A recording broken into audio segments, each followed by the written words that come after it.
বছরের শিক্ষকতার অভিজ্ঞতা। অবসর জীবন খুব দূরে নয়। সুশীল স্যারের চোখে জল। তিনি দেয়ালে টাঙানো ছাত্রছাত্রীদের পুরনো ছবি দেখছেন। এ শুধু একটি ক্লাসরুম নয়, এ তার জীবন। এই 4 দেওয়ালের মধ্যেই কেটে গেছে একটা আস্ত জীবন। 25 বছরের শিক্ষকতা। একটা গোটা প্রজন্মকে হাতে ধরে অক্ষর চিনিয়েছেন, স্বপ্ন দেখতে শিখিয়েছেন। আজ এই পড়ন্ত বেলায়, যখন শিক্ষক জীবনের ইনিংস প্রায় শেষের দিকে, তখনই নিয়তির এক কঠিন পরীক্ষা এসে দাঁড়ালো সামনে। টিচার এলিজিবিলিটি টেস্ট বা টেট।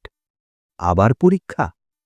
চোখে মুখে গভীর উদ্বেগ নিয়ে সুশীলবাবু কাঁপা স্বরে বলে চলেছেন, জীবনের এতগুলো বছর পার করে এসে যখন চুল পেকেছে, হাত কেঁপেছে চকের গুঁড়োতে, তখন আমাকে প্রমাণ করতে হবে যে আমি যোগ্য।